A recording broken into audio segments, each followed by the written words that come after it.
الله الرحمن الرحيم ترى ما تبغى تقول الإنجيل بدل لوك زود بني إسرائيل النبي يقول أما ده إلين الكالو أوي ما تكان بنبي كتير كبتشم كبالكالو لما كبين بتا كتير كالكالو وإذا أخذنا ميثاق بني إسرائيل إن رسول محمد فإن كي صوبي بني إسرائيل يهودم صوبي تابن القول لما تقبل به لا تعبدون إلا الله القول ما تقبل به نعم تتبقى كبيرة ينبوى بكي يبوتالي شنو ماتا وبالوالدين دكسي سينا بي إحسانا يا لخير كتابي سينا سينا يا لخير كتابي وذي القربى سواء كنيو يا لخير كتابي سواء كنيو واليتامى بكبيبيا denta sobile na bita te pero bakia bota shemme mata ma bota yare bone yabe pa ensa onyinu nyu sinyin sina yin takpati ni tona jinki to te pasinyi alo karku di bone kille munyu mena ilebe fe elana tata tamme mala shamu ngene so ajanta karilibo maka bose se merge fo de ke te danan ke da te men ka te zinyi da be ya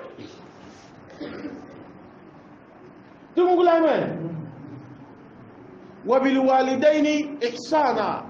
با وانت نوني وين انبي موتا جنبي بي كي سيمي في ناس بوني او يسوا دنيا يان تبارك بانا زيجين سينا بكبي ايسا بوسي ايه تاتا ايه سنا هو بابا باجين هو نانا باجين mini abaya ne sa leta wa sai chambiye kunyubu meta cham kunyubu mbena ide wata tezi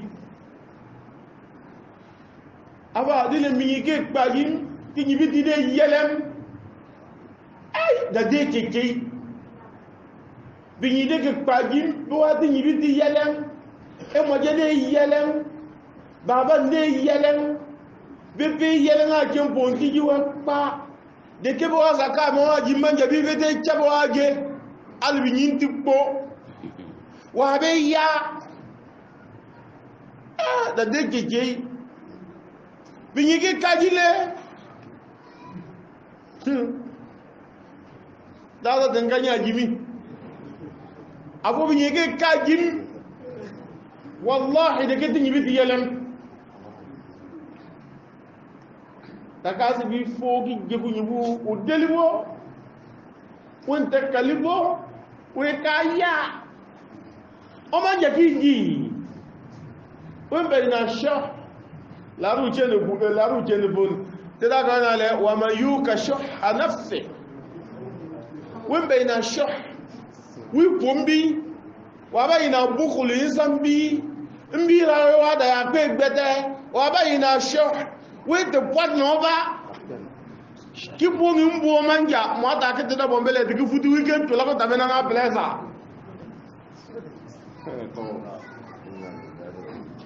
ngota yeti jiwo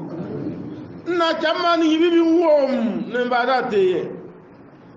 wal yatama chamma bi bibia wom okwibu abanga nzo okwibu gbadibe kete sa 18 ans mbe ino gbiwu de ke le gete na luwe ete ko gbiwu bom be ma bi si ban ya kenze ne e de gete na abe buna nyi ete kate so gbiwu ete ke sa fi enyi be penne sene tata kare ke be ba ko be nguti gbiwi dia dibe kito abe buna nyi obli grand tare ne esa ki pe no nyi montere ba wan pa si mi na a te ke mo nyi we ka so bi den ta bade bani israila malakale ne me wadi deri ni bi nyili ni be na le wa da pare ni kunyubu pare ni bi bibiya wal masaki ni bi jejeli ba mata ka mi wa qulu lin nas husnan yebo ne digbe gebi na bi so ni bi yin ijo bi se ni bi yin e ka se to bu ka ya nki yu kana ya puna panne kaya mbe ka pena oba yo nyama ya bi chane da jo de lewi di wi pe one ke me wa ta na she da jo te chati di wa qulu lin nas husnan al dilem na den tawabe na a be cham da yebi lon to bin pachem ya moye onyin ta de na se lo de che onyin to te do ki gemige de ke da mo asne gi to ye ba ne na a ba na pe so an boy samade ya salalile wa aqimu as-salat de meten tawabi le bani israila na be do mata wa atu zakah kele ba jimbo de zakah thumma tawallaytum wazino bon kata bani israila na se yiki pedu mun ko illa qalilan minkum sheni kiga poncho wa antum muridun ni pedu mun ko ne ma webo nan ko na mewe wo kaya wa idh aqadna mithaqakum bayuma min bani israila ma bana alqalu la inna la tasfiku dima'akum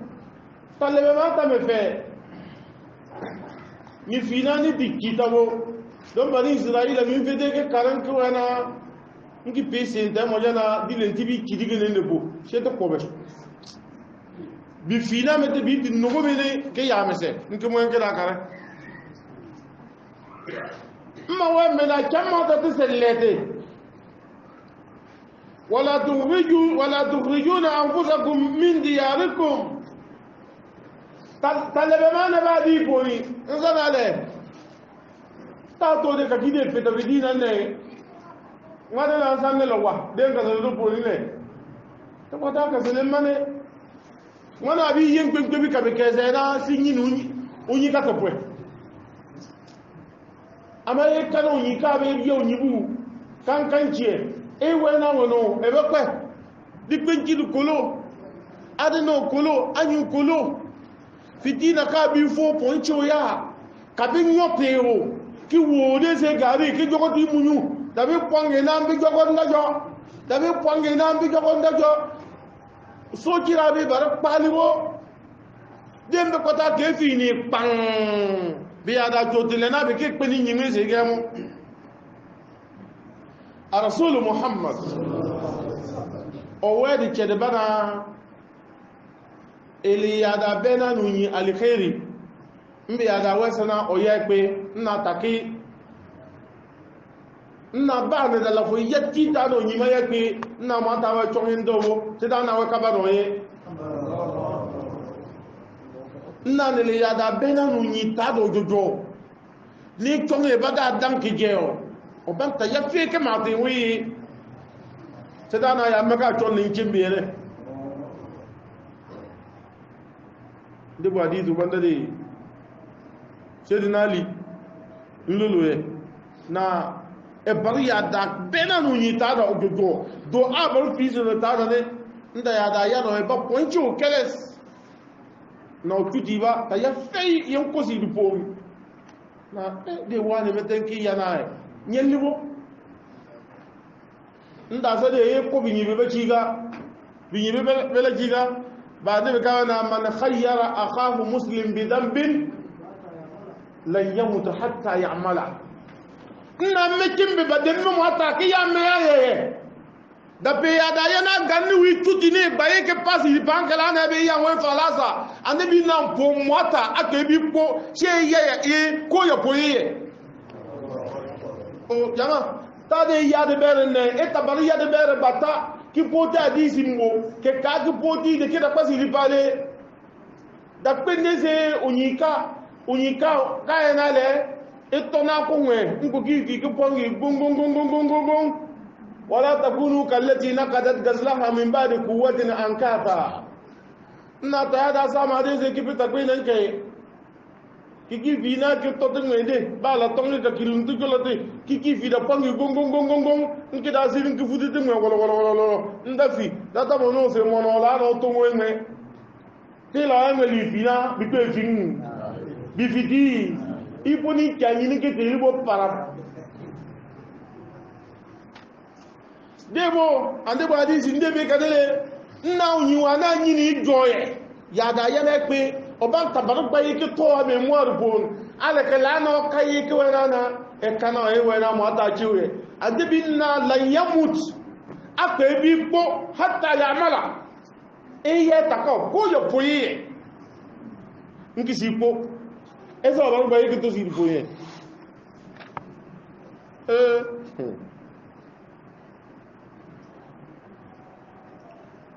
ولا تخرجوا أنفسكم من دياركم قال ما تاديبون بقوا بيفي كل ما نقوا لكن بيكولوني ثم أقررتم ما ويدي أن بيميجا كيلا فبيدي دم ما تقال توني موسى كجتينو أتارا كبكي لانا بيتشوبه ورفعنا فوقهم الطور انت جدي جاوبو mba fo marama na be fo ikiraro ni mba la fu pegede ke fo wa antum tashadun ne manja la fu buike bene ni delibo matso ni marama nsama na da yana unyibo ni mbada lulo no wana bada lulo mbone ni pe won ade musa ka bi ka kitotre دفور ولا من 70 رجلا بعد فامي ولا بوني ولا دي يبري كذا ده سانا اولوبا ولا با فامي بوني دي يبري al bi to 70 de se ba famille mi ka ba de ni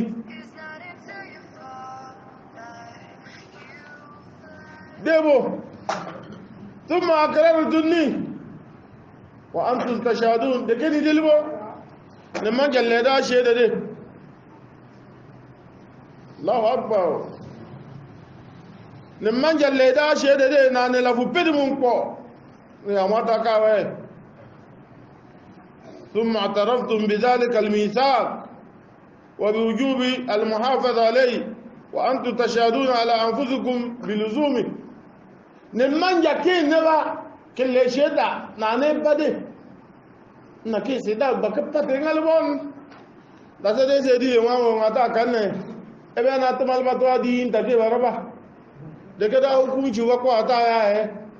to di fina ki ya ata to te bena ne yene nda se ban te be nda ya mane li yahlika man halaka an bayyina wa yahya man hayya an bayyina من كان في هذه أعمى فهو في الآخرة أعمى ترى جيد له كيتو نما بي كيوتو كومي ابي انا بي صوبي امبا انا بي بوليبو بامته بي كيوتو كو رجاننا بي مته بي بنا بي صوتي انتلتو اغريمان كا كيمن كبا ان ودانا يا نون كو انا له من كان في هذه أعمى wadak bana duniya poni le to bena aya ma payeso na wana tititona ya yana fa huwa fil akhirati a'ma titufona la rawa jombi po arfu takdili mata kada libo Allahu akbar na ba man da dena jongile eza bariya bo tane na ba maka ya ato bare bena ba ya ne le mba ya ile poni e bariya ne tọ́nà aláìràwà jọ mbí kí ó túpó wọ́n tọ́ lẹ́tọ̀ aláfíà dédé dílé tàà kánẹ̀ tó wá yìí mọ́ kọ́rọ̀ ìsáná tẹ́gẹ̀ bẹ̀rẹ̀ ká alùkọ́rá náà wé ká pẹ̀lá dẹ̀ ẹ̀ká náà bí wà sọ wá ládẹ̀ dékẹ́ náà ito gbe wana al-Qur'an be yana urito mon go yana hukunci Saudi yaman jayi la dato afa me ke bare yawa dini ngame ke no bu ga dina be bo du nguri ele ale zaman jambe kaso a shawo ba ke barona mu bo edeni mati be kase e page inna lillahi wa inna ilayhi raji'un de dina kiyama ba be tekbanna wallahi man kana fi hadhihi a'ma fa huwa fil akhirati shay inna ijo ya da barkarele ijo man tan le di pon l'akhirah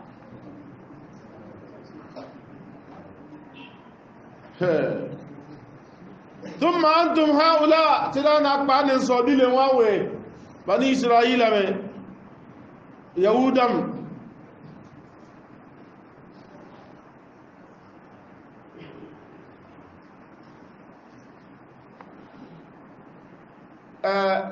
العزيز تلانا لتجدن أشد الناس عداوة للذين آمنوا اليهود والذين أشركوا إنه كان بنيبانا لله مليني واتللو لي القرآن للو نا بنا الله مليني فيه سيسا يهودا مي يهودا مبونا سيباي كيرا وانا بقى كان بدزوجي إنسا بوانا تنسا نصارى مي كان نصارى وسا نصارى نبي سواتي بمواتا كيه بمو بمليني ويكيكي bin se lawo tamete de kena yahuda wewe ka peba she poison bi pepe kubuluna dunia patanko ya be ro ka be yene e ada ka no ni wa pe ye nasara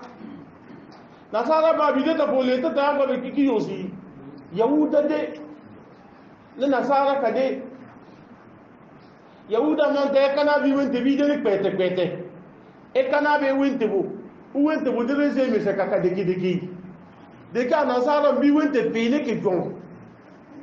a barka be wente ka deki de se ba wa no nyine yahuda ne be de mo ta ka be ti da na za ni choni be ya to ko be alu sinyi ke te bar bu jibo bu jinwe na yahuda de le da ma ko ma o yahuda de le da ma ko ma o bu jibu ko lo ngwen ke lolo bujimanta yahuda nke bo bugide bubu edo abi ki bubu bona de kenna ba bujibu la bona babare bujibu lolo da dare kitina ga baje na yahuda de mbole da ma ko ba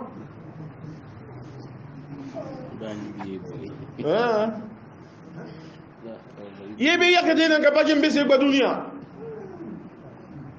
me ferambe kai تدانا ثم أنتم هؤلاء بأن مسودلهم يهودا تقتلون أنفسكم نجوجيني كونبا إنه نيدوني كان ينعو يوچو تصابن يهودا مكيغاني كده كيكوتا وتخرجون فريقا منكم من ديارهم نانو هذا بطا بيجوجيني لبتا دي كيجوجيني جي بنبقى كلبا دي تظاهرون عليهم بالإثم kiya bi wowo alaake patin chomambe na bi gi gina be tobe bi kwebe be ban tanye ke gina chomambe balaka basonga mambe alaake patin wal udwan na kubara da sana be ba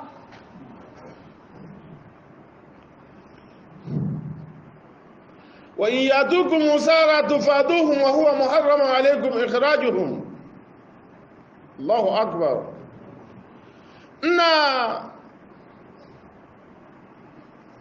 وإن وقعوا في العصر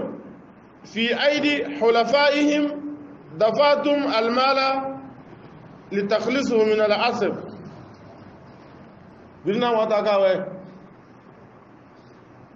ديانا كوتين كومو بيبين بيبي daina na kucin kunwo bikin kpebe tufaduhum ni yede alke ya da le osarka onyi ka ti fi na o da po onyi de se to go ile ne ka be ke mo ko to sarka e ko onyi ke jo ti fi na america yahuda odo ya fe ka bi le o de kena wa huwa muharramun alaykum onyi ya da ko pe te ka ba ki jo ti piwe esa oban jo to bo agin na bi le o ne manje ko rebe na no adini wa marabo ne zo haram wa da to nubo haramo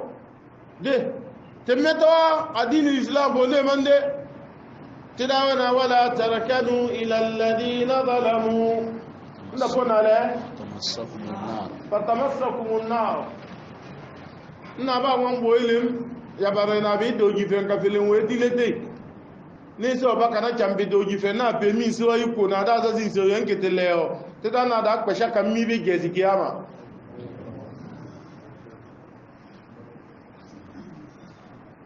ṣe òwe kẹ́ra nna bá wọn lẹ́ ọgbín pé bá dé ìdẹ̀bẹ̀ òjìfẹ́ náà kàdúnìyàn ń kára àlàáfíà bá wọn wò ní bá wọn wò ń èyàn náà ká pè sí ikú àdàgà ẹ̀ ní ìsẹ́kà pè mín kì pè yí tẹlifóòn náà sẹ mọ́ ẹ̀ general Fulani vous avez accueilli une étranger avec vous là-bas. Ah, c'est ma tête. Ah, ouais, puis oui, on a dit de lever au minare. Oui, t'as qui fait Tony? Oui, on va y aller. C'est dans l'air, Fataman Sakumuna. Date Kabiki, Yemi, Gezikiyama.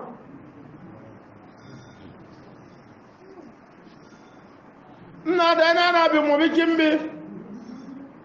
Bigwen bebe tufaduhum ni chongi kyote lembe unyika kunyene kawa tanki gunini ke yande so jamba numeno te nwembe yamba te fawe omi ayane wemenye daina nu kwegbe ke jenke barabara sin general no ne ke katane o kun gigi gbe ba bibile sin general no ne ke katane ona ki mo be to yidi o ki be mi na we de me bon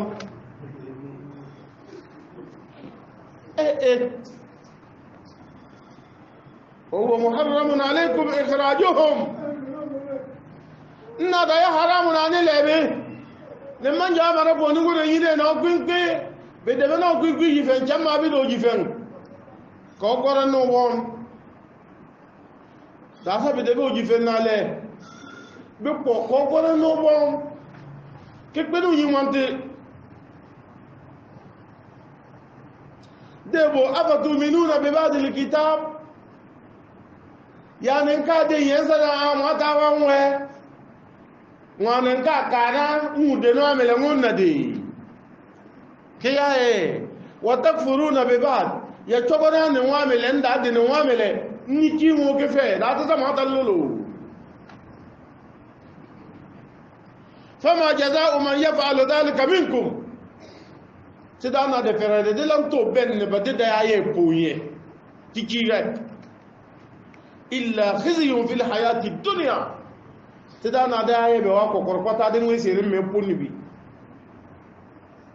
ويوم القيامة دابوني جوتفونا من القيامة داري يردون إلى أشد العذاب عذاب أقولي أما ويو وابادي كمية وبكيتي كيسي وبيفتي فسداسي فيبقى nna za ba okokwa manja wate manja ka ni na wona wono obata pe wi poni ta pambe wa mallahu bi ghafilin amma ta'malun sidana obanta ya da matina ya pomba ya wade mmisu ndabo ba nwa ya po wade eke la yana ala yana tatoko sidana obapa wa ya meka suye mebe pa ba mo e perenta pa kiyama dare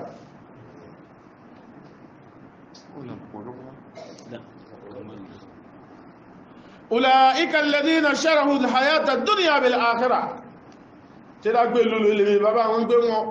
nínú bá wọn dé ipò ní àtà lòlò nílẹ̀ tí dá náà bàgbà dúníà bàgbà lákàrà fìgbà dán dúníà rẹ̀ bí n pè bẹ́ẹ̀ náà ilẹ̀ ń bẹ̀sẹ̀ mọ́ bá tẹ́tẹ̀ pẹ̀yẹ mọ́ ọmọlẹ́bọ́ fala yukhaffafu anhumul adhab tí dá náà bá bẹ yá bà zábẹ̀ dá pẹ̀dà bá náà bẹ pa bà zábẹ̀ wá sójí wàláhù yunsarun nígbà náà bí kọ́ ológun ní mẹ́tẹ́ wọ́n bí dá pẹ̀rẹ̀ kí lẹ̀ bá sáwọn mẹ́ tí dá náà bá bí bá dápẹ̀rẹ̀ náà á dádé gidi náà yìí tùná mí ẹka náà mí àtẹ̀tẹ̀ dáyà tẹ̀tẹ̀ alìgbúgbúrú wọn náà gbúgbúrú tú tí dá náà fala yukhaffafu anhumul adhab bí bẹ̀rẹ̀ wọn náà bí wá mí fò mí káfò náà bí pípà wọ́n bí pọ̀bẹ̀ wala hum yunsarun mba oba ke logon bi Allah akbar de da mina gane bi logon be ban mi boni da mina be ba bi de bi logon be ban mi boni don mata be ya da ko ke ya da jotena mata be ya da panse bi joti le mira be de ta kan ne pata be ya da ko mi po ke le bi yi da batale de ta ba kan ne ti ci gada ba tamata be ya da pa be darja ba ko mi po ke le mbinyi dum mota la no mi mbinyi karama na onyi wakili fuar ya kiyama ga gesa mu'mini mi ni wi wede da sa haramu ne bar pa na ne so nyi ka funa molo fo a contre da be je si de mu'minin kaza kiyama da re da pona ne be wede na biya da choti lenu nyimi po manja kete ka ba we ka kisi do kon kisi tagbe micro na biya da choti lenu ba mi po ni bi tu fo ke be no nyi kasi do kon kisi ama kalma wa la ilaha illa allah muhammadur rasulullah delibo ke seti de se menemina ka seti da seti nyu ngigben nyu nkigben na wallahi kalma ma be yada to tile da yo nwa wena be yada to tile oba we fo mi onyi si de ko to onyi be bel na de no jingiru no ka kanne o cha oba podi enyo mbanyebe badem banyebe mo tan ya tichiu na be yada to oba mi okisi mi pono kota ke bwako unyika ko kide bobi ni ulene wi to te kaw kisi ke peo ale ke yada bena o wana ke la tabada ko to ajingiri de ban kaw anabi na be leno da dare akbar umbe na shafa'atul kubra hata Allah ta'ala fiya de bade ata lulu ninne boni kisibile ngibole bone nabi ashad al'azab be kasa yuradduna ila ashad al'azab ne wala kada ataina musa alkitaba sidana chika na temwata manjante musa watara da sabo yasana ban wakiteu tibinteu wa kafaina min ba'dihi birrusul mata na nabi musa bone ma tan ni bi tombi foliye men nyibi ka faida ne akabna na musa kun bone we ka tagna ni bi tombi e andi bi wonni wa minhum man qasasnahum alayk wa minhum mata ande bi wanja mata galulo bisoi na bi tombi bi ba manje de tisosi bi ye be ba manje de tasosi bi ye e te ka ko ta kiyama ande bi ba we ka da kete pa ye na mata we ka yawa zi pata we ge wi pong me we ka fete de di fina kiyama we nu pong me si we wate pata pa mini to pon bibi ọba wee wee gị mmenwe ka fete omume nsi ọba wee deni nna na ebubo ka bibi te ka ọba wee si n'unyukwelo ọba wee si mbile oba wizin meta dem ko ta ke fi gizin nimma de bin jote ka ko bombo ka nge nimbare na mata wote nge ko bombo ne mbona da so wote ne ande bi Musa wote ne nin pe kan ko bombo ka nge ne ku po be ko bela so ni so nimbona ande bi no wote ne nin se ya da jote kan ko bombo ko ba ko ka nge ne ata ba te kada bo bela so mbona so wote ne to ande bi na ma lo ni ne bini 70,000 de bikiga bebe kwa janna mi ke jere nda ya bi sabi de ban 70,000 la ki mete bi ke kwa bini 70,000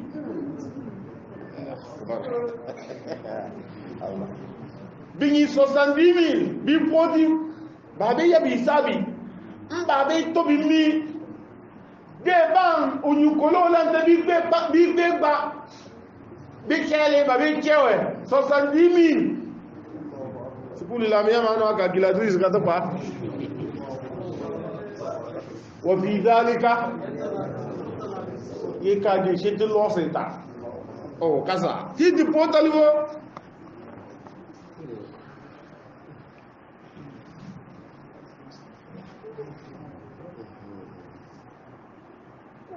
natibi temuza trale nke pa wa qafayna min barihi bir rusul nta pa bi to minki nyingi wombo wona dana wona poti wona nta wa atayna isa ibn maryam al bayyinat yibon nta dati annabi isa annabi musa zuriya mane annabi musa zuriya boni wa mama boni nta tele isa nta titewe bade al bayyinat وتمنى بينات المعجزات الواضحات معجزة فيلي يمين بمينا لا فيا ولا فسما تاوتوي وأيدناه بروح القدس الله أكبر تدانا النبي مبقتا بودي بني إسرائيل جيغاين إن كلما جاءكم رسول بما لا تهوى أنفسكم فريقا كذبتم وفريقا تقتلون بني إسرائيل ما يبا كنزنا أتو برفون نابي إيا وادانا كبر دبوا ملي بموانا ببكيغا مبموكبو بموانا بموانا تايتو دسي إلانا تنكو انتا دسي tedana da ke kombe bikini na be kai bane nto to di tonisa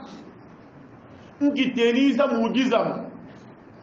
uibede da tu nyipi uibede ko tete deze kinimi ka lana kipip me fe da boni kifi wa yunabbiukum bima ta'kuluna wa ma tadakhiruna fi buyutikum isa bi fete ki so ni na to yawa ko pete ne pete ne ya di le ke mo an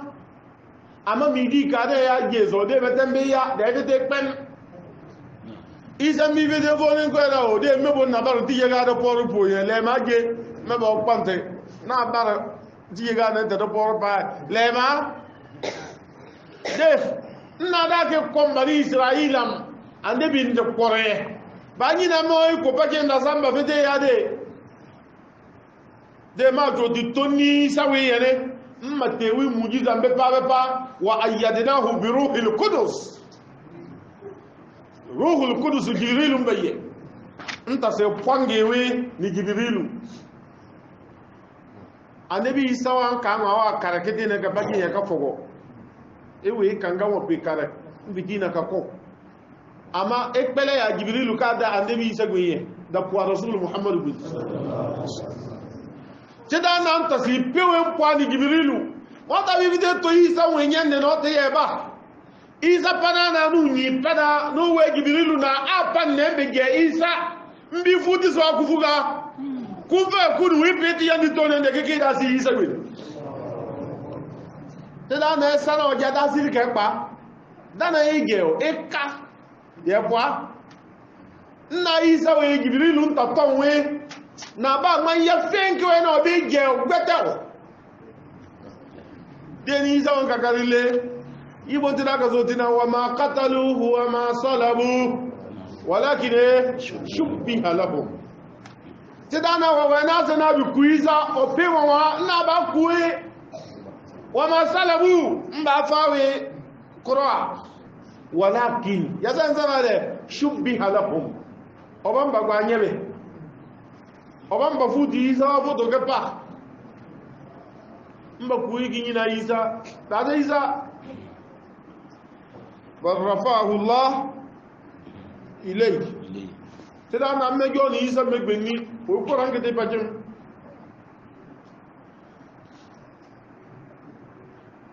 aba kullama ja'akum rasulun deni mi yen bani israila na ne wa toni o to baru fo nane bima la tahwa anfusukum ne yana de nimbeye wa da ye da de nimbem de yana ka lae istakbartum shenu fo griman ke pa فريقا كذبتم بباب انك تقومي وفريقا تقتلون بباب ان مبيني كلني بعدين نبي يا زكريا يا we bijiweni na be ko won ka buci den na nko da se buci wata ka ko ngoko shetan ka be de kufuga buci ka pana fuga buci gore ke bo duke bo kigela mo gban mbaka kuwa ngono dele mbagba si ibo ndabate si ramo albarka mbagba si ngi be jatu buji ba fi nke la to apela lenge me de maya staya tila na de ni mi yeye na be to tono to ni bono dan ne na yege ni mbeye kideni beye istakbartum ni dengiri man kai وفريقا بيجيغا ببابا انا لانا كذبتم نيتوبي وفريقا ببنت تقتلون نقومي ليزا فابي كارغو انا ازا لا بلازه ما بلازه ادا نو يوينا ادا ني دينارا ما بلازه ازا بلازه مي ينكبو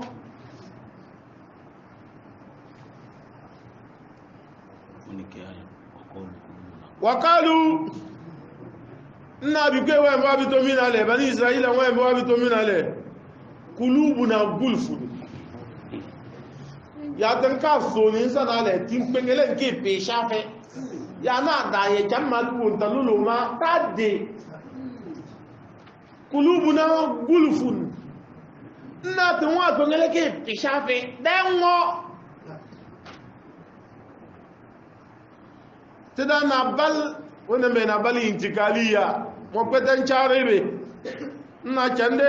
la'anahumullah ma tawalla lanki yabu tambata bi kufrihim bo ati kinyi de pachem bo akutulu tere wa ba kan mo ta sebo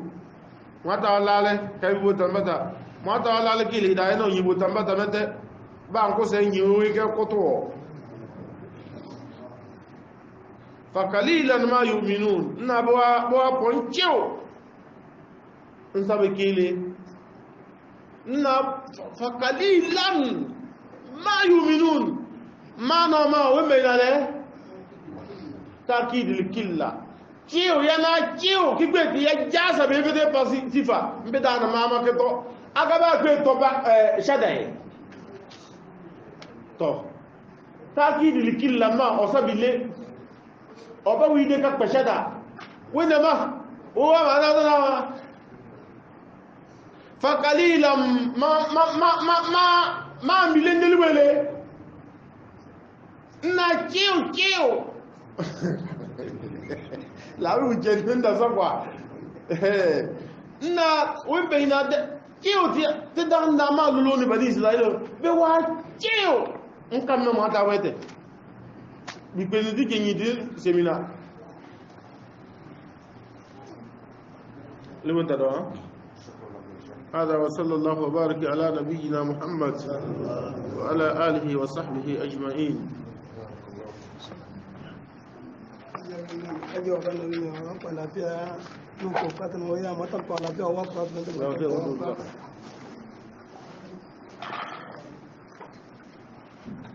قليلا ما يؤمنون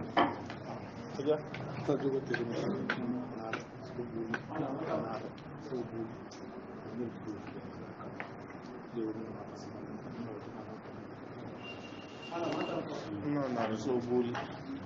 يجدوا في المكان نعم دينا ما قال له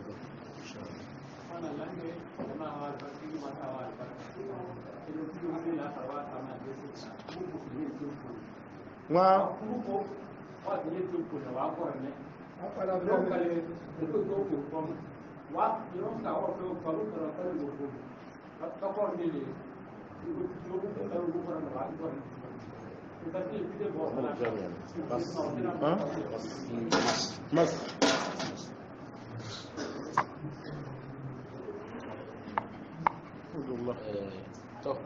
اللهم صل على محمد وعلى ال محمد وسلم كما انت اوفوتي يا طيب الانسان تو بير البركه بير كوميس ما تو غفر ما تو كوالو bata bi ni se ka fu wi ni bata aku wa ko be da bata mata busi ni ma mete tibi atau cakap dekat bate to dikina bapata dan amin. Bismillahirrahmanirrahim. Tira mata wa takwe alindilim udel logi zo de bani Israila annabi yakubu amma de irin alkalo wa wai mata kan banne wale mata ko nyiya da to kwaro janna ba ngwe passe lele na vite karare nki vite lele na vite karan ke da kar janna ko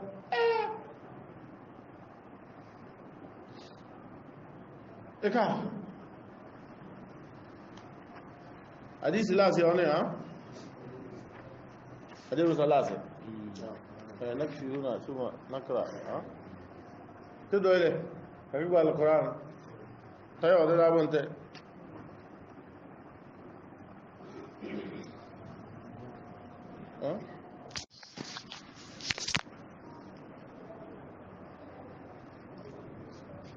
بسم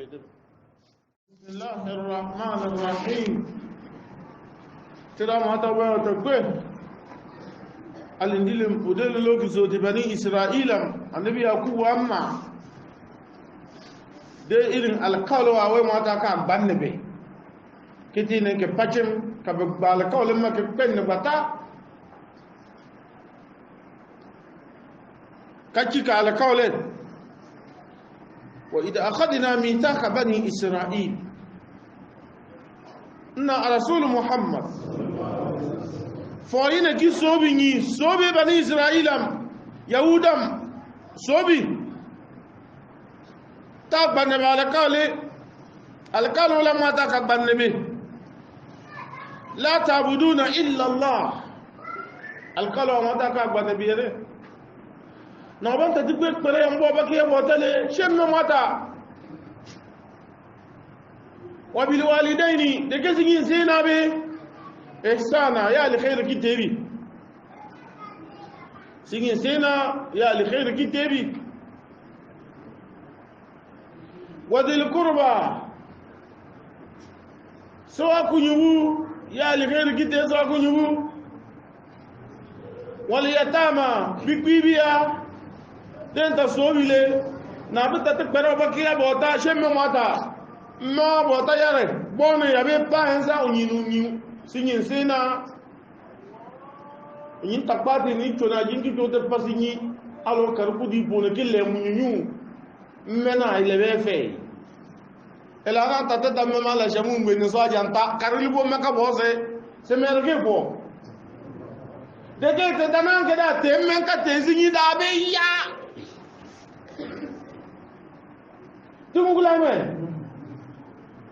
وبالوالدين إحسانا بان كانوا يوين انغبي موتا كامبي غبي كي سيمفه نايسه بوني او يسوا دنيا يان تبارك بانا سيجن سينا بكبه ايسه بوسي ايه tata aya sana wa baba pagim wa nana pagim mini aba ya ne sa le tawa sai chambiye kujubu meta chan kujubu mbena ide wata tezi aba dile mini ke pagim ti biti de yelem ay da de keke biñi de pagim do wa ti biti yelem e mo je de yelem baba de yelem bebe yelem a kem ponti ji wa pa de ke bo zaka mo ji manja bi vete chabo age al biñi ti po wa be ya da de keke biñi ke kajile dada danganya jimi abu biñi ke kajim wallahi da ke tinyi biti yelam takasi bi fogi jegu nyibu udelibo wonte kalibo we kaya o ma jaki ji won be na sha la ru chene bu te da kana le wa man yuka shuha nafsi won be na sha wi pombi wa ba ina bukhuli zambi mbira wa da ya pe gbete wa ba ina sho we de pot no ba ki bo mi mbo manja mo ta ke da bombele de ki futu weekend to la ko tabena na blesa ngota yeti jiwo na chamani hibi wom ne mbada teye wal yatama chamma bi bibia wom okwibu abanga nzo okwibu gbadibe kete sa 18 ans mbe ino okwibu deke le kete na luwe ete ko okwibu bom be ma bi si ron ya kenze ne ete kete na abebu na nyi ete kete so okwibu ete ke sa fi enyi ube penne sene tata karake kwebe ba kobe inguti kwibi dia dibe kiko abe kuna nyi obli grantare ne esa ke pelo nyi montere ba wan pasi nyi na a teke mo nyi we ka so kwibu den ta bade mari israila malakale ne me wadi jeri ni bigili ni be na le wada pare ni kunyubu pare ni bi kwibi ya wala masaki ni bi kekeli ba mata kami wa qulu lin nas husnan yebo le digbe jebi na bi so ni binyi ejo bi se ni binyi e kasato hu kaya nki yu ukana ya puna panne kaya mbe ka pena oba yo nyama ya bi chane da jo ti lewi di wi pe oni ke me wa ta na se da jo ti chati di wa qulu lin nas husnan alidilem na den tawabe na a be cham da yebilon to bin pachem ya moye onyin ka de na se lo de ke onyin to ti do ki gimige de ke ta mwasne gi to ye ba na a ba na pe so an boy sama de ya salalile wa aqimus sala de me den tawabe le bani israila na be do mata wa atu zakah kele ba jimbo de zakah thumma tawallaytum wazi no bon kata bani israila nana se yiki pedu munko illa qalilan minkum sheni kiga poncho wa antum muridun ni pedu munko ne ma webo namu kwana mmewe wakaya wa idh aqadna mithaqakum benyuma min bani israila ma bana alkalo la inna la tasfiku dima'akum talebe mata mefe ni fina ni dikitabo don bani israila min fede ke karan ko na ngi pese da mo jana dile tibi kidige ne nebo sheto kobe bi fina mete bi nugo mene ke ya mese ngi mo ngi la kare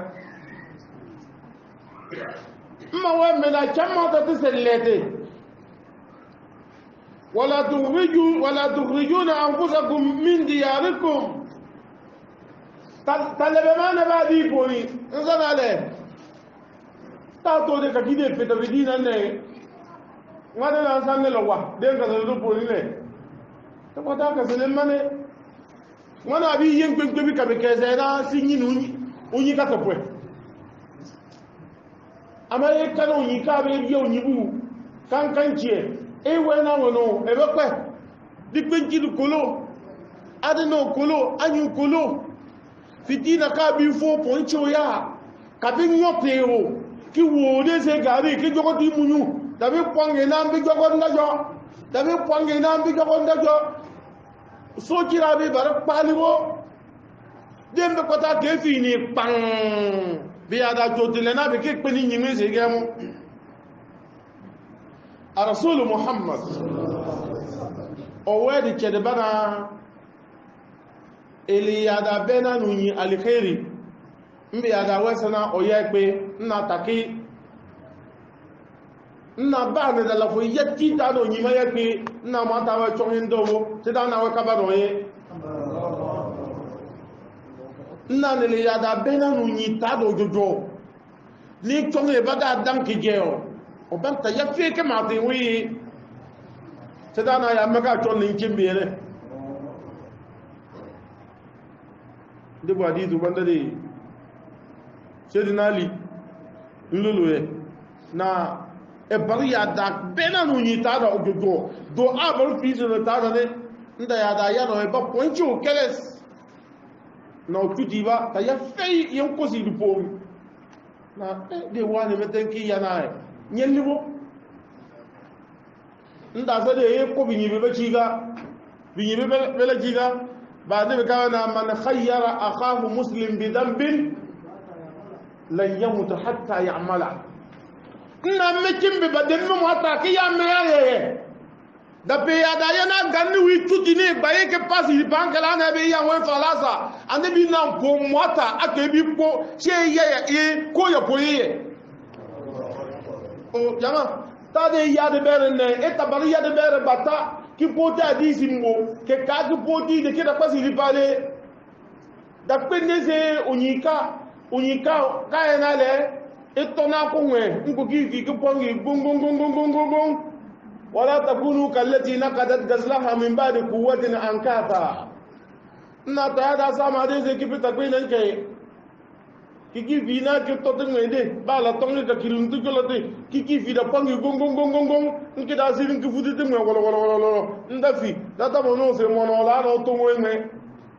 ti la ngeli vina bi pe ting bi fiti iponi kyani ni ke te libo para debo andebo hadisi ndebe kadele na unyiwa na nyini joye yada yana pe oban tabaru bayi ki to ame muar bon ale ke lano kayi ki wenana e kana e wena mo ata chiwe adibinna la yamut akebi po hatta yamala e ye tako ko yo poye nki sipo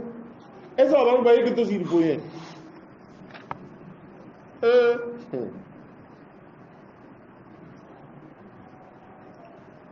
ولا تخرجوا أنفسكم من دياركم طالب ما تاديبون بقوا بيفي كل ما نقوا لكن بيكولوني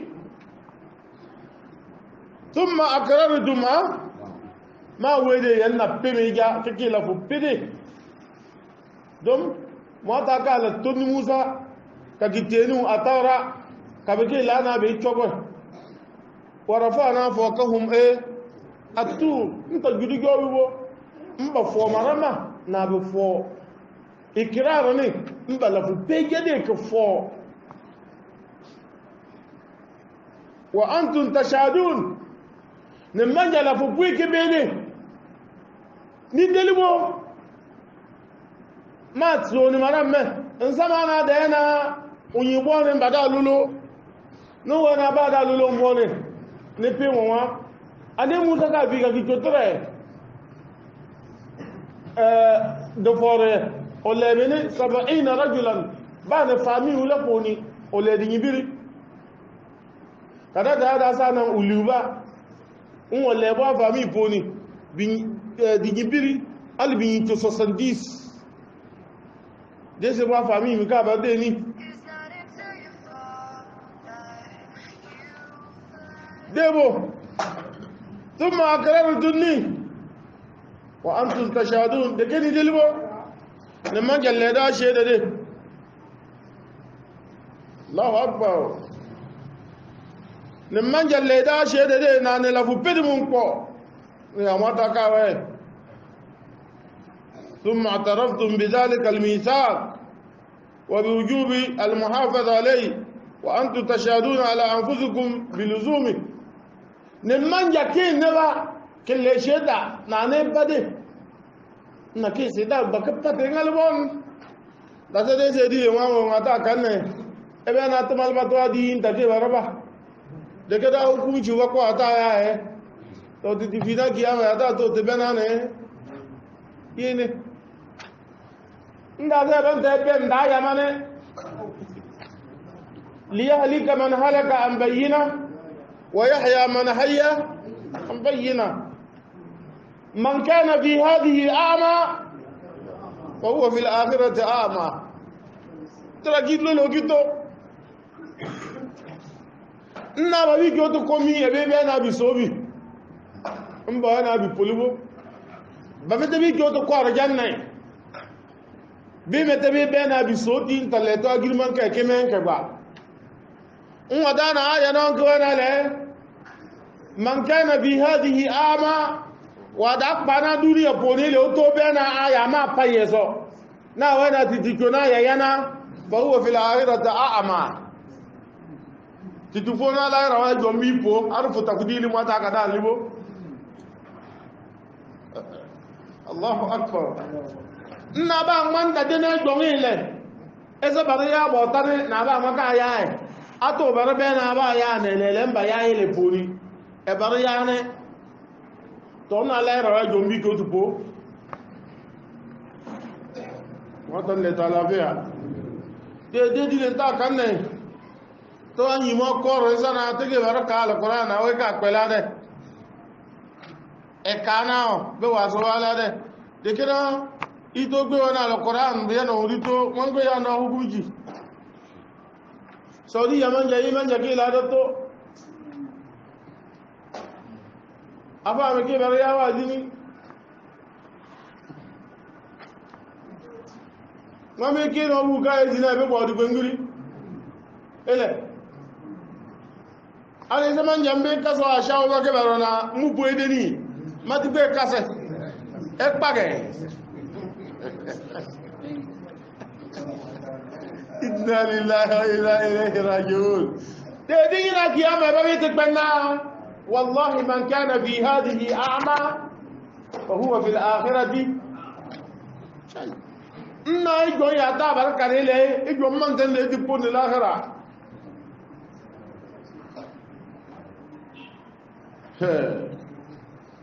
thumma antum haula tilana qan sabile wawe bani israila me yahudam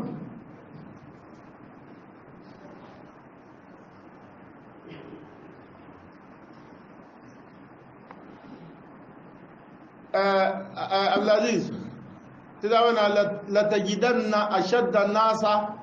عداوة للذين آمنوا اليهود والذين أشركوا إنه كان بنيبانا لله مليني واتللو لي القرآن للو na ba nan labe malin fe sai sai yahuda me yahuda mo na sai pai kira ona ba abe kana bidizogi insa ba wai na tansa nasara ne e kana nasara wasa nasara ne bi sawate bi mo ta gayiye bi mu malin yi kike bi se la wata mete de kana yahuda we ka pe ba she poison bí pèépí kúbúlú náà dúnìyà pátá ń kó ìyàbẹ̀ ìrọ̀wẹ́ káàbí yẹn náà ìyàdà kálò yìí wà pẹ́yẹ̀ nasara bá bí dẹ́ta bó lè tẹ́ta yàgbà bí kíkí yóò sí yahuda dé ní nasara kàdé yahuda mọ́ tẹ́ kaná bí wíntẹ̀ bí dẹ́ ní pẹ̀tẹ̀pẹ̀tẹ̀ ẹ kaná bí wíntẹ̀ bó wente budere se me se kaka deki de ka nasara bi wente pele ke jon a barka ba wente ka deki de se ba kwa no nyime yahuda ne be e mota ka be ti da na za ni choni be da to kobe alu sinyi ke te bar buji bo buji wena yahuda de le da ma koma o yahuda de le da ma koma o buji bu kolo ngwen ke lolo buji ban ta yahuda nke bo bu gide bubu edo abi ki bulu budu bona de ken na ba buji bu la bona babare buji bu lolo da dare kiti na gabaje na yahuda de mbole da ma koma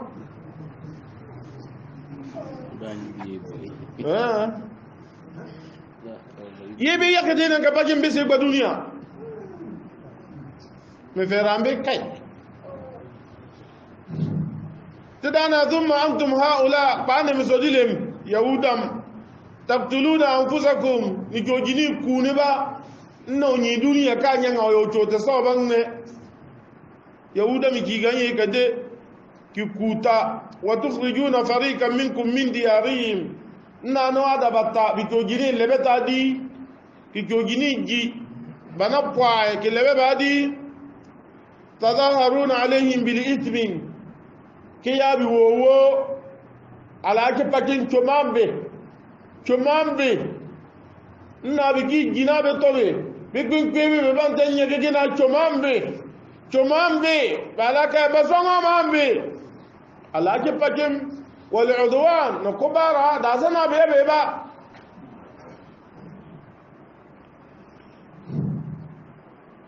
وإن يأتوكم مسارى تفادوهم وهو محرم عليكم إخراجهم الله أكبر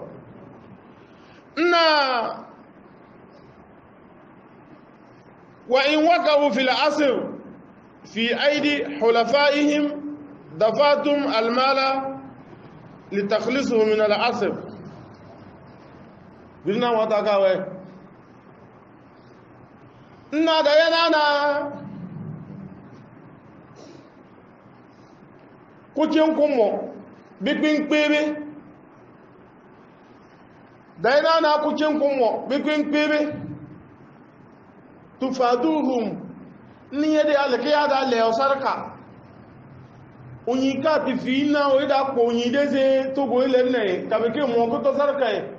e ko onyi ke jo ti fi na america yahuda odo ya fere ka bi le o de kena wa huwa muharramun alaykum onyi ya da kun kwete ka ba bi to te period ese oban to to buagin na bi leo ne manje ko rebe na no adini wa marabo ne zo haram wa ta to nubo haramo de temeto adini islam bo le mande tidawana wala tarakanu ila alladhina zalamu nda kona le fatamassakumun nar na ba won bo ilim ya bare na bi doji fe ka filin we dilete ni so ba kana jambe doji fe na pe mi so yuko na da so sin so yen ketele o teta na da kwesha ka mi be gezi kiyama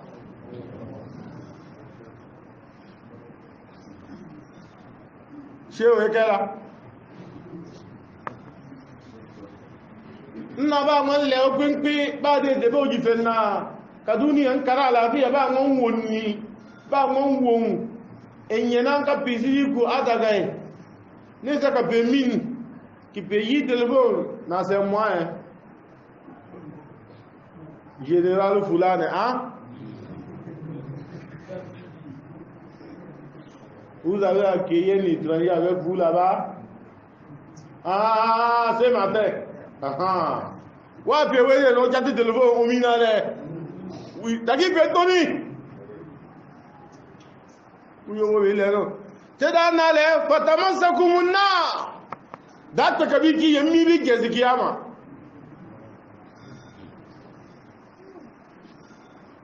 na da na bi mo bikin bi gbebe tufaduhum ni tongi joti lembe unyika kunyene kawa tanki gunini ke yande so jamba no meno te umbe yamba de fawe omi ayene wiminye da ina nu gbegbe bi denke balabara sin general no ne ke katare o gun gi gbe bari bile sin general no ne ke katare ona ki mo be jo yiri o ki be mi na we de me bon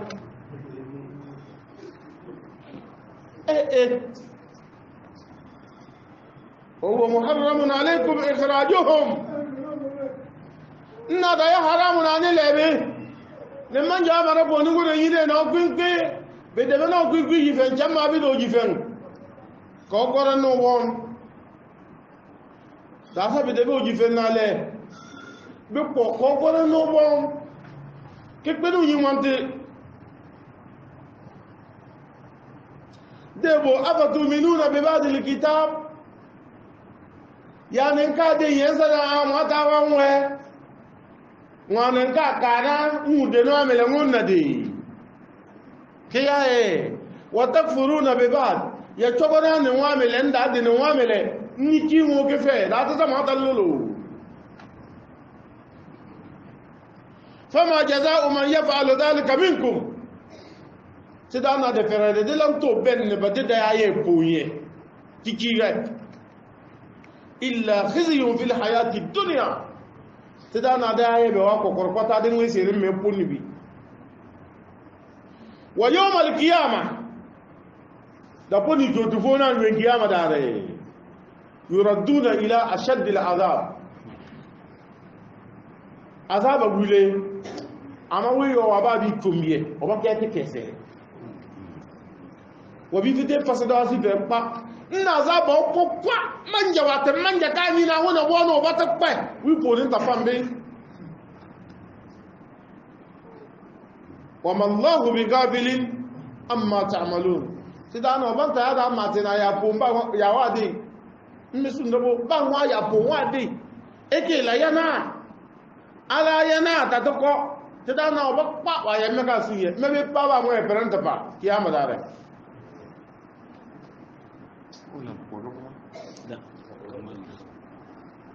أولئك الذين شرحوا الحياة الدنيا بالآخرة تلا قلوا لي بابا وانقوا نابا من دي يبون إيه أتالوا لي تدانا بابا دنيا بابا الآخرة تبادل الدنيا ne bim bi bena elembasi mo ba ta pe mo balibo fala yukhaffafu anhum al'adab tadana ba be ya ba zabai dak pe da bana be pa ba zabo soji wala hu yusarun wona na be ko logul limete wa bi da pe ki le ba zabo me tadana ba be ba dak pe na da dengi dina onyi tsunami e kana mi atete da ya tete ale bigore wana bigore chu tadana fala yukhaffafu anhum al'adab bi bana wana be wa mi kafo na bi pe ba ngam be pabe wala hum yusaru mba obake logon bi Allah akbar de da mina lene bi logon be ba mi boni da mina be ba bi de bi logon be ba mi boni donc mata be yada koke yada jotena mata be yada pense bi joti le mirabe deta kanne pata be yada komi poke le bi yida batale deta ba kanne ti ciga da bata mata be yada pa be darja ba komi poke le bi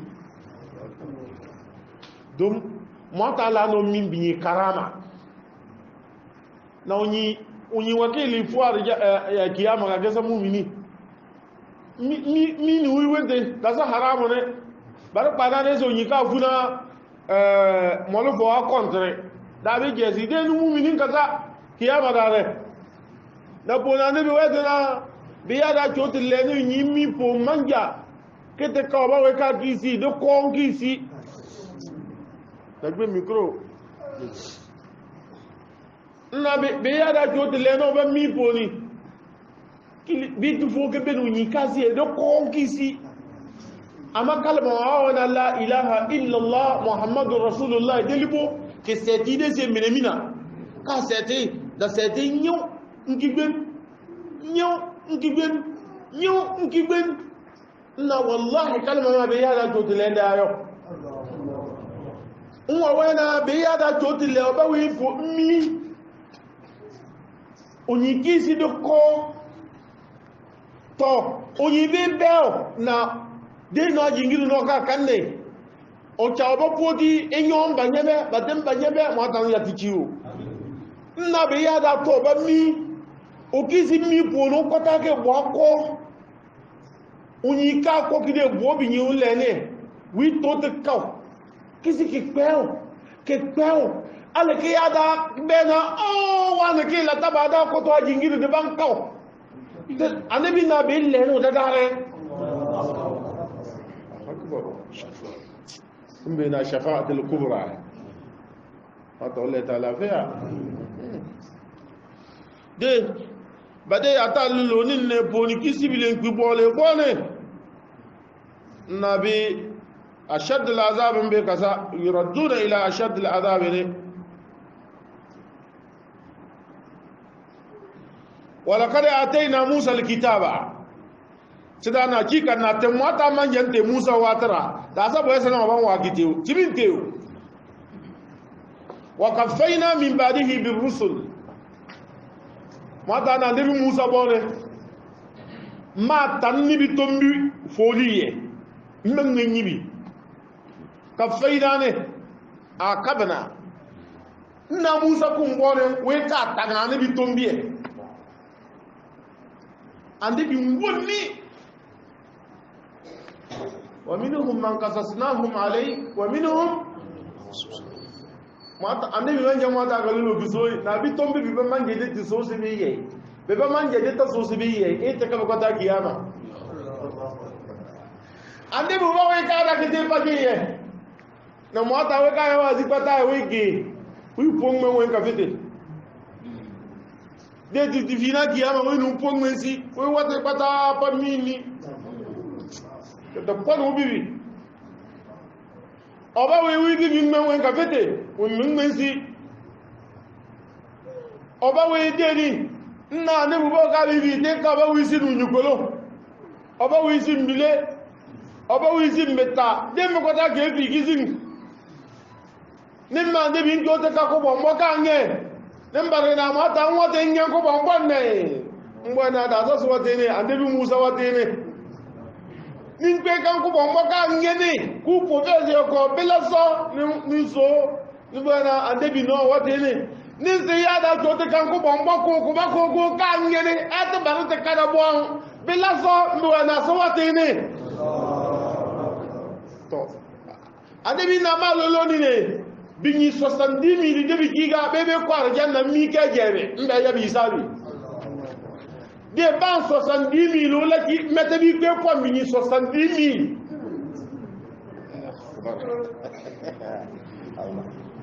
bini 70 000 bi podi babe ya bi sabi mbabe to bi mi des bancs onyukolo là te bi gba bi kele babe kewe 70 000 c'est pour la meilleure manière ka giladris ka to pa وفي ذلك يكاد يشد الله سيطا او كذا تيجي بوتاليو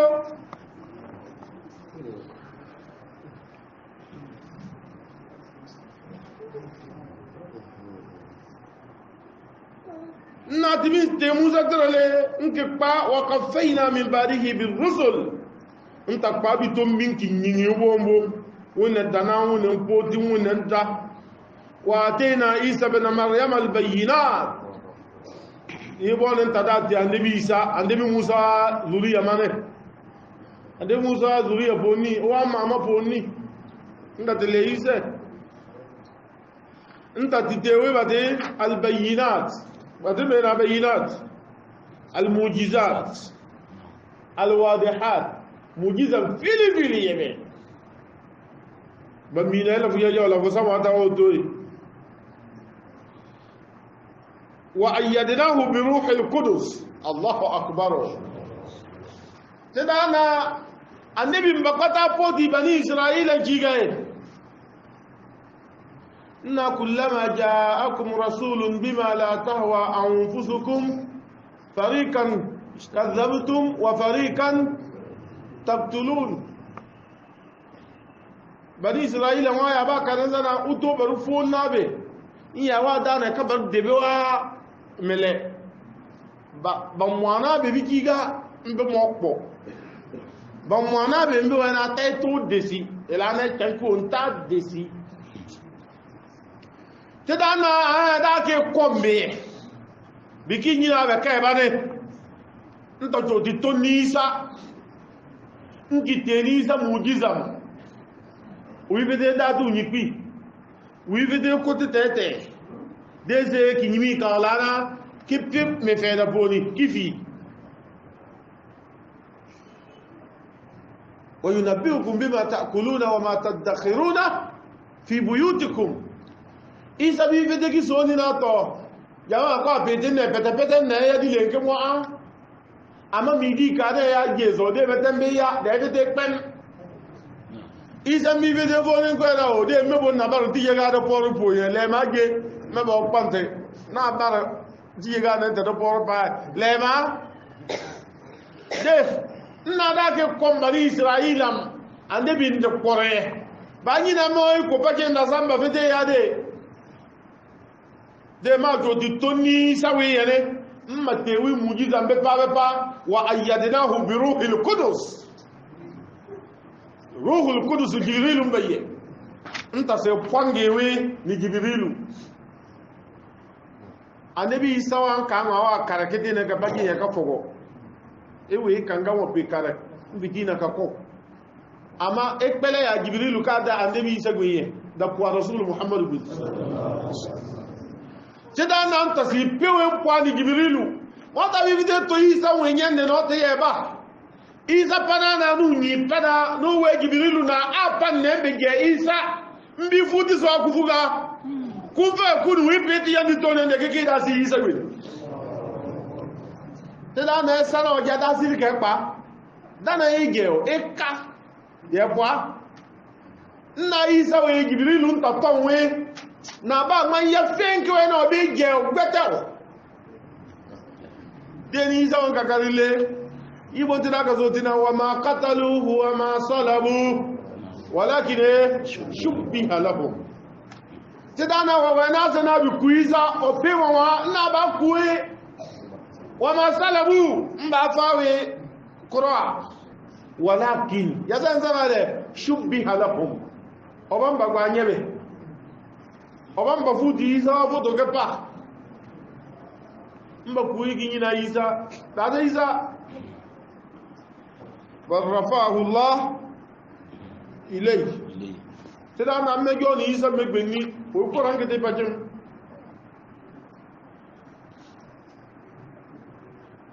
afa kullama ja'akum rasulun deni mi yeye bani israila na ne wa toni uto baru fo nane bima la tahwa anfusukum ni yana de nimbeye wa da ye da de nimbem de yana ka lae istakbartum shenu fo griman ke pa fariqan kadhabtum be babe ni to ko be wa fariqan taqtulun be babe ni mo be ni killini bade nabi ya zakariya ne ya yawe bi jiwini na be ko won ka buci den na nko re se buci wata ka ko ngoko shetan ka be de kufuga buci ka pana kuga buci gore ke bo du ke bo ke la mo ban mba ka kuga ngo no dele mba gbani si ibo ndabate si ramo albarka mba gwan si ngi be chat buci ba fi nke la to apela le ngeme de maya staya tida na de ni mi yeye na be to no to ni bono dan ne na ye ni mbeye ki de ni beye istakbartum ni de ngiri man kai fa fariqan bi giga be baba na lana kadhabtum ni chogobe wa fariqan be banta taqtulun no kome de za fa be karago na se la ga be la se ngwa me la se ada ni uyu ina ada ni dinara ba be la se ezo ba la sa mi yin ke bo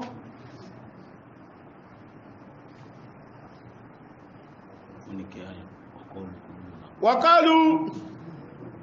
nabi ke wa ba bi to mina le bani israila wa ba bi to mina le kulubuna gulfun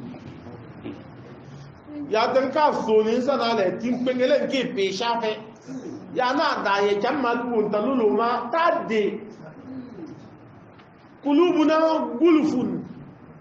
na tun wa pengele ke pe shafe dan wo tada na bal wannan bai na bal intikaliya mo petan charebe na chande la'anahumullah mata wallalan ke yabu tambata bi kufrihim bo ati ke nyiti pacim bo akutulu tere wa ba kan mata sebo mata wallalan kay bo tambata mata wallalan ke hidayah no yibo tambata mete ba ko se nyiwe ke koto fa qalilan ma yu'minun na bo poncheo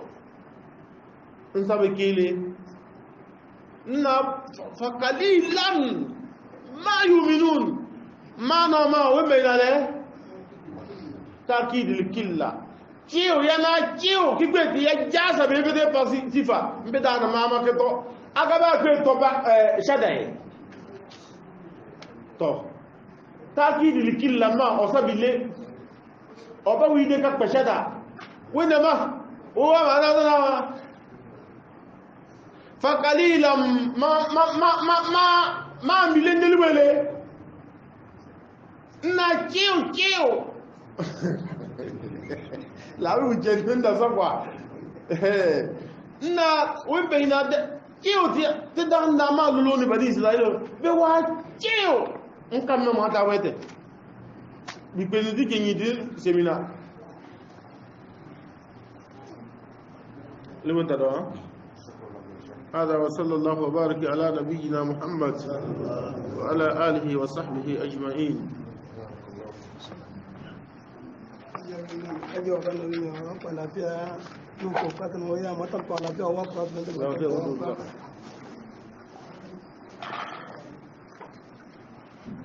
قليلا ما يؤمنون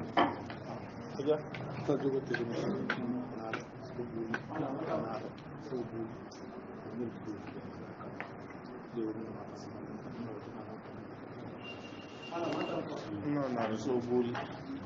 ngel jidu bi ma so no dina ma dal lo ana lange na wa ta ti ma ta wa ta ilo ti ni la ta wa ta na de sa wa ko wa de ni ko na wa ko ne para do kale to ko wa yo ka wa ko ko ko ko ko ko ni le ko ko ko ko ko na wa ko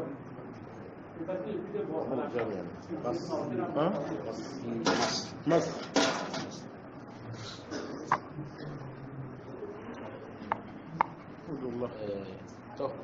اللهم صل على محمد وعلى ال محمد وسلم كما انت اوفوتي يا طيب لي سنه تو بير البركه بير كوبليس ما تو غفر atau keluar dulu kata ini se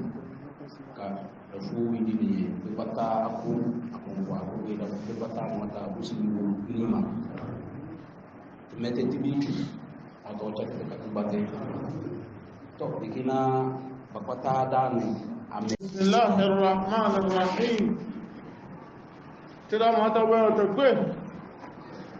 alindilim udele loki so ti bani israila annabi yakubu amma de irin alkalo wa wai mata kan banne be